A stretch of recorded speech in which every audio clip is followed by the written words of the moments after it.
En Inglaterra del siglo XV, dos familias nobles comenzaron una guerra. No era por territorio, no era por religión. Era por algo mucho más simple y mucho más sucio, en quién tenía el derecho de sentarse en una silla. Y cuando todo acabó, décadas después, miles estaban muertos.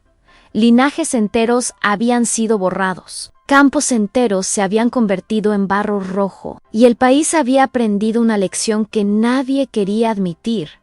A la nobleza no luchaba por honor, luchaba por supervivencia.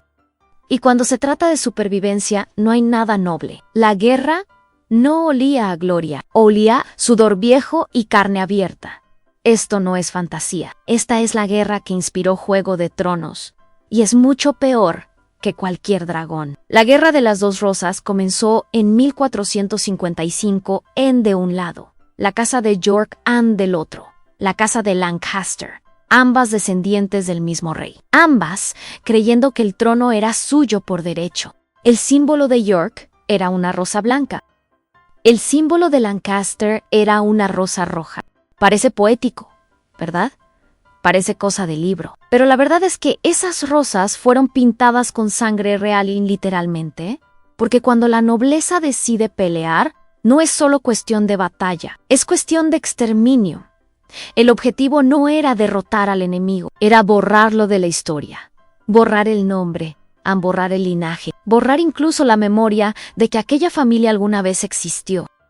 Todo comenzó con un problema que cualquier fan de Juego de Tronos reconoce en un rey débil. Enrique VI de Lancaster era mentalmente inestable. Tenía episodios donde simplemente se desconectaba. Pasaba meses sin reconocer a nadie, no hablaba, no reaccionaba, no.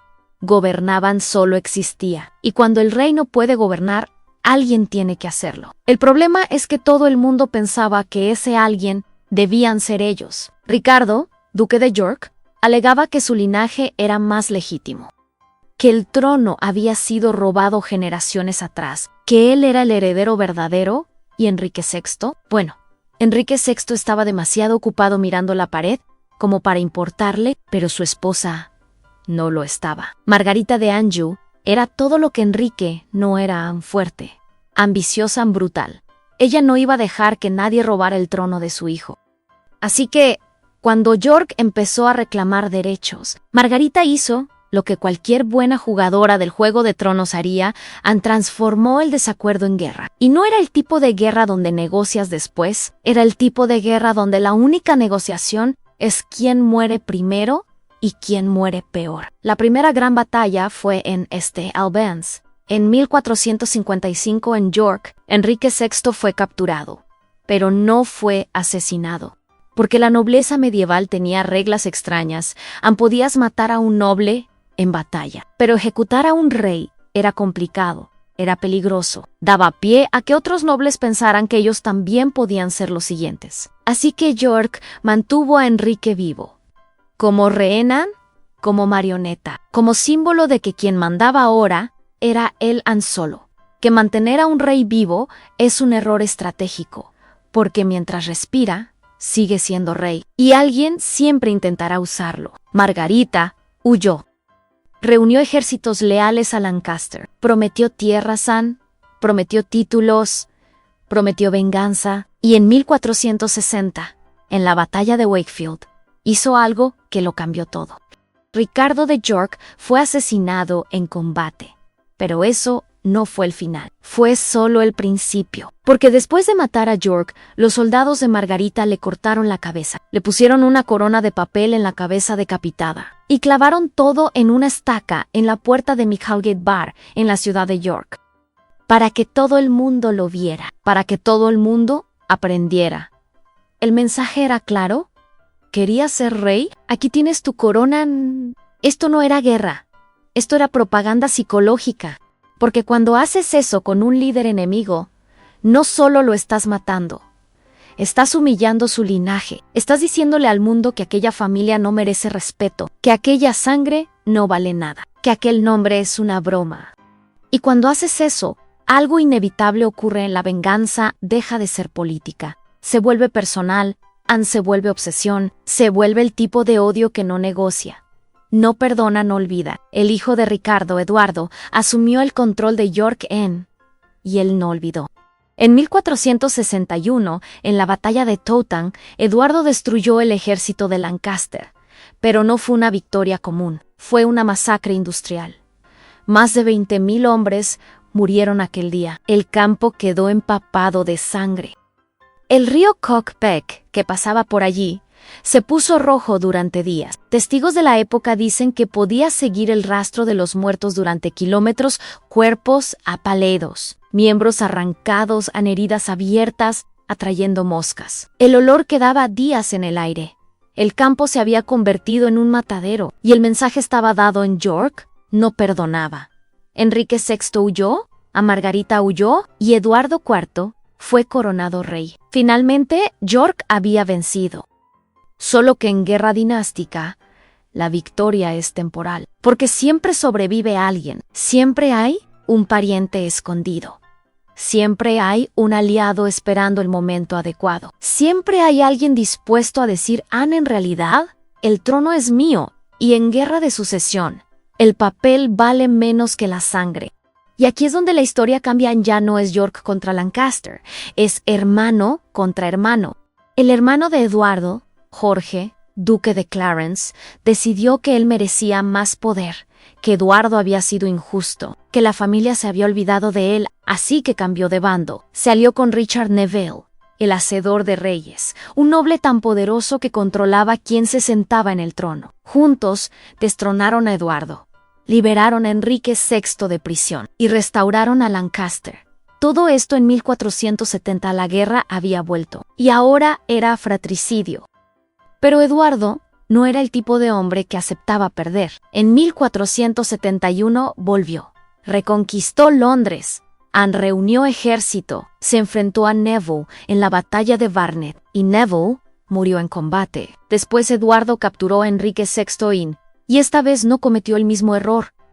Enrique VI fue encerrado en la Torre de Londres, y entonces, una noche de mayo de 1471, simplemente murió. La versión oficial: melancolía, tristeza profunda, corazón roto. La versión real, todo el mundo lo sabía, fue ejecutado en silencio, probablemente asfixiado, probablemente apuñalado. Nadie preguntó mucho, porque no se puede mantener vivo a un rey rival. No cuando es símbolo de resistencia, no cuando cualquier revuelta puede usar su nombre como bandera. Así que Eduardo hizo lo que tenía que hacer. Borró a Enrique y borró a Lancaster con él. Pero todavía no había acabado, porque Jorge, el hermano traidor, seguía vivo, y Eduardo no podía dejar pasar eso. La traición de un extraño se espera. La traición de un hermano es imperdonable. Solo que matar a un hermano públicamente era complicado y creaba problemas. Así que Eduardo fue creativo.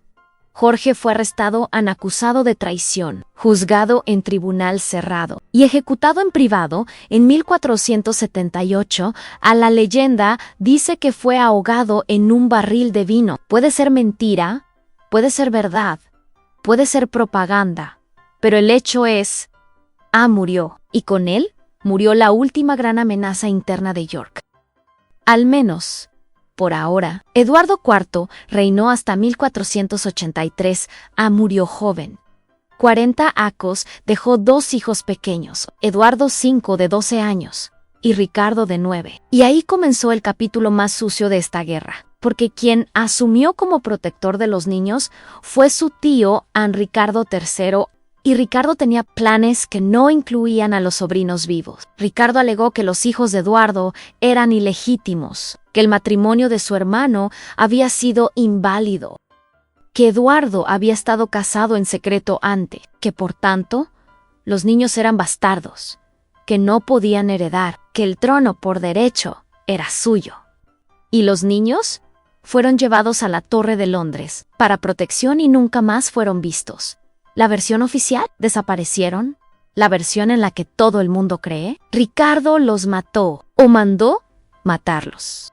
Porque no se puede gobernar con 2 herederos legítimos sueltos, no cuando cualquier noble puede cogerlos y usarlos como símbolo de rebelión. Así que borró a los niños. Y en 1483, Ricardo III fue coronado rey, e inmediatamente se convirtió en el villano de la historia. Porque matar niños, incluso en guerra dinástica, es cruzar una línea. La nobleza comenzó a volverse contra él a no por ética. Porque si Ricardo mató a sus propios sobrinos, ¿qué haría con ellos? Así que comenzaron las conspiraciones, comenzaron las revueltas. Y fue entonces cuando apareció Elhan Enrique Tudor, un noble exiliado en Francia, con una reivindicación débil al trono muy débil. Pero en una guerra donde todos los herederos fuertes estaban muertos, una reivindicación débil es mejor que nada. Y suficiente Enrique reunió apoyo, prometió cambio, prometió justicia, prometió paz, las mismas promesas de siempre. Y en 1485 desembarcó en Inglaterra, marchó hacia Ricardo, y los dos ejércitos se encontraron en Bosworth Field. La batalla fue rápida, caótica, y en medio del combate, Ricardo III fue rodeado, derribado del caballo y asesinado. La corona que llevaba en la batalla cayó de su cabeza, rodó por el barro. Fue recogida del suelo ensangrentada, sucia, y puesta en la cabeza de Enrique Tudor. Allí, en aquel campo, en aquel barro, nació la dinastía Tudor. Allí murió la Guerra de las Dos Rosas. Pero la historia no termina con honor, no termina con justicia, termina con matrimonio, porque Enrique Tudor era Lancaster, por el lado materno. Muy distante, pero Lancaster. Y la mitad de Inglaterra seguía siendo York, así que necesitaba garantizar que la guerra no volviera a empezar. Y la única forma de hacer eso era transformar al enemigo en familia. Así que Enrique se casó con Isabel de York, hija de Eduardo IV, hermana de los niños que desaparecieron. La princesa más legítima de York, que seguía viva, y con ese matrimonio unió las dos casas. Creó una nueva rosa mitad roja, mitad blanca, la rosa Tudor, y vendió eso como paz, como amor, como reconciliación, como final feliz para una guerra sangrienta. Solo que no lo fue ambos, fue pragmatismo político, fue un contrato de no agresión, fue la única forma de garantizar que nadie más usara el nombre York como bandera, porque ahora York y Lancaster eran lo mismo, misma sangre, a mismo linaje. Ya no se podía pelear, o al menos ya no se podía pelear oficialmente. E Isabel, Isabel no tuvo elección, se casó porque se lo ordenaron, porque era una herramienta, porque el útero resuelve guerras mejor que la espada. Y el cuerpo de Ricardo III fue tirado a un río, ¿no? Enterrado sin ceremonia, u olvidado en algún agujero. Nadie lo sabía con certeza. Hasta 2012, cuando arqueólogos encontraron sus restos debajo de un aparcamiento en Leicester. Enterrado de cualquier manera. Sin respeto, el esqueleto mostraba múltiples heridas. Una de ellas en la base del cráneo, brutal, certera, fatal. Ricardo había muerto luchando, y hasta 500 años después, la violencia seguía impresa en sus huesos, grabada. Permanente. Ahora viene la parte que a nadie le gusta admitir. Todo esto, 30 años de guerra, decenas de miles de muertos, familias exterminadas, ciudades saqueadas, campos devastados. No cambió absolutamente nada. El pueblo siguió pobre, siguió hambriento, siguió muriendo de enfermedad. La nobleza siguió rica, siguió poderosa. ¿Y el trono? Siguió siendo solo una silla que costó ríos de sangre. Porque al final, la Guerra de las Dos Rosas no era sobre justicia, no era sobre legitimidad, no era sobre Dios, era sobre poder. Y el poder no se negocia, el poder se toma, y cuando lo tomas necesitas garantizar que nadie más pueda quitártelo. Así que matas, humillas, borras linajes enteros. Cortas cabezas y las pones en estacas. Ahogas hermanos en vino. Haces desaparecer niños. Y cuando finalmente acaba, te casas con el enemigo y llamas a eso paz. Pero hay algo que Juego de Tronos sacó directamente de la historia real y que mucha gente no nota: el muro. Aquel muro gigante de hielo que separa los 7 reinos de los salvajes, que divide civilización de barbarie, que marca la frontera entre nosotros y ellos. Esto no es invención, es el muro de Adriano, construido por los romanos en el siglo II, en la frontera entre Inglaterra y Escocia. El objetivo oficial, defensa a mantener a los bárbaros pictos del otro lado, proteger el imperio, pero el objetivo real era psicológico. Era crear la idea de que del otro lado solo había salvaje, solo había caos, solo había gente que no merecía formar parte de la civilización. Porque cuando construyes un muro, no solo estás separando territorio, estás creando identidad. Nosotros somos civilizados, ellos son salvajes. Y esta línea en el suelo lo demuestra. En Juego de Tronos usa la misma lógica. Los salvajes no son realmente diferentes. Hablan el mismo idioma, tienen la misma cultura base, pero están al otro lado del muro.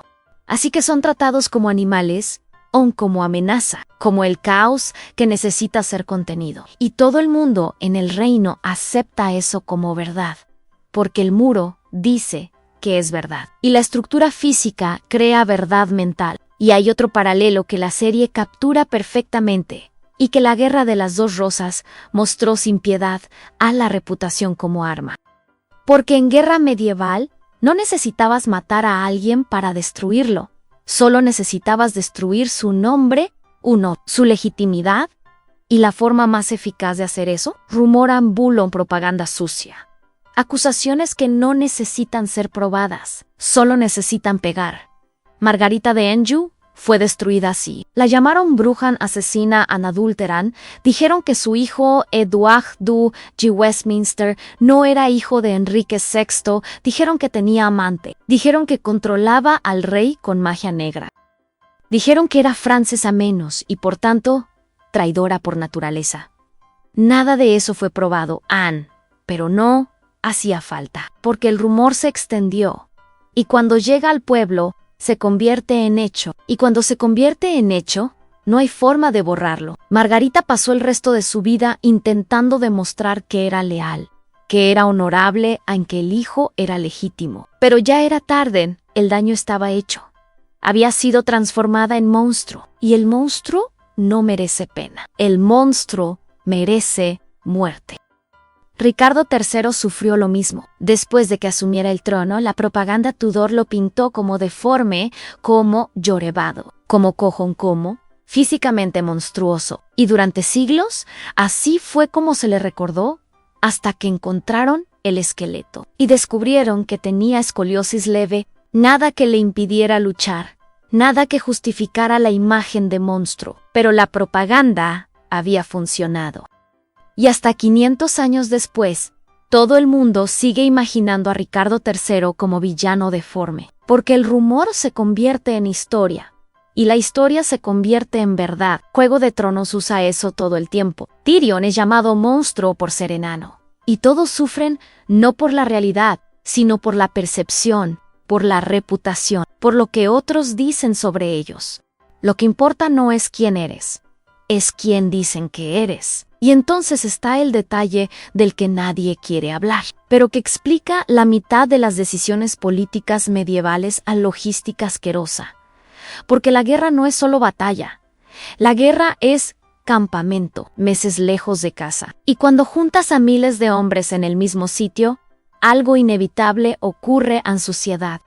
El campamento era una cloaca al aire libre, agua sucia, comida rancia y diarrea decidiendo batallas. Los ejércitos de la Guerra de las Dos Rosas marchaban durante semana, dormían en el barro, comían carne mal cocinada, bebían de cualquier río que encontraran, y nadie comprobaba si ese río pasaba por encima de una fosa 2 kilómetros arriba. A nadie le importaba, porque la sed mata rápido. Y la lógica medieval era: bebo ahora, me ocupo de las consecuencias después. Solo que la consecuencia llegaba, y llegaba para todo el mundo: disentería, tifus, cólera, enfermedades que mataban más rápido que cualquier espada. Un soldado que está cagando sangre no lucha, no sostiene escudo, no aguanta armadura, solo mueren despacio, vaciándose por dentro, mientras el campamento apesta a podredumbre. Y esto no es exageración. Las crónicas de la época registran batallas que fueron canceladas porque la mitad del ejército estaba demasiado enfermo para marchar. Campañas enteras que fracasaron no por derrota militar, sino por colapso sanitario. Comandantes que murieron no en combate, sino en tiendas hediondas, deshidratados, delirando, porque el verdadero enemigo no estaba al otro lado del campo. Estaba en el agua, en la comida, en la mosca que se posaba en la herida abierta, en la mano sucia que llevaba pan a la boca, en la fosa que se desbordaba cuando llovía, Y nadie sabía esto. Nadie veía bacterias. Nadie entendía contaminación. Así que morían sin saber por qué, pensando que era maldición o mala suerte. Pero era solo falta de higiene. Y la falta de higiene mataba más que la espada. Mucho más en Juego de Tronos no muestra esto, porque no es bonito, porque no venden, porque nadie quiere ver al héroe muriendo de disentería, pero pasaba en todo el tiempo. Y era la realidad más común de la guerra medieval, a no gloria, a no honor. Solo barro, mosca, mierda y muerte lenta.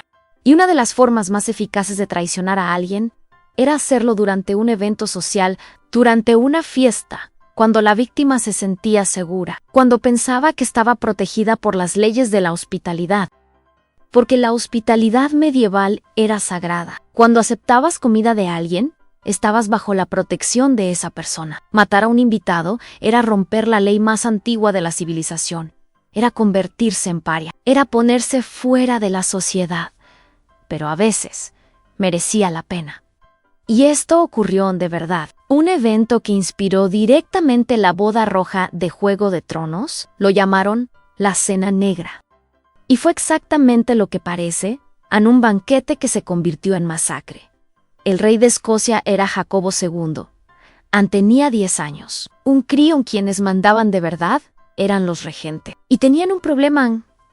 La familia Douglas era demasiado poderosa. Controlaba ejércitos, controlaba tierras. Y el joven líder William Douglas, con 16 años, estaba empezando a representar una amenaza real. Así que el regente William Crichton tuvo una idea simple, eficiente, brutal.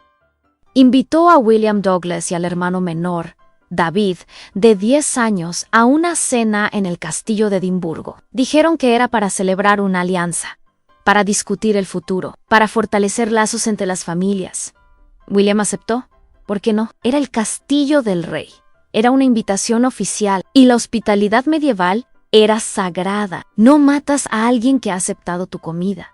No traicionas a alguien que está bajo tu techo. Eso era ley no escrita. Era el mínimo de civilidad que separaba a nobles de salvajes.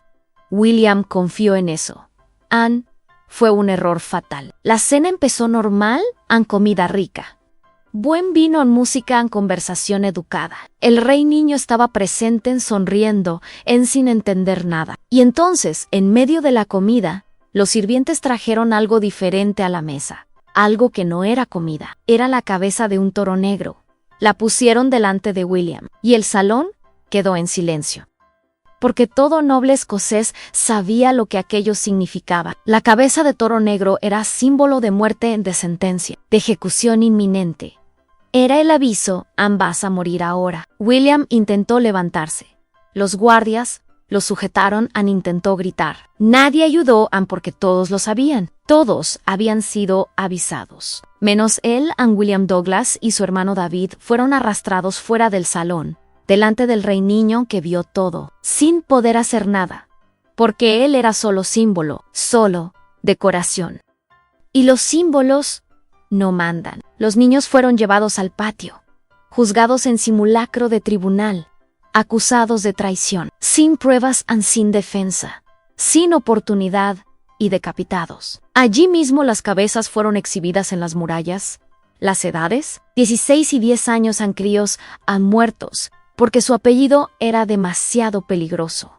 La familia Douglas fue destrozada, su poder se desmoronó y Crichton se volvió más fuerte.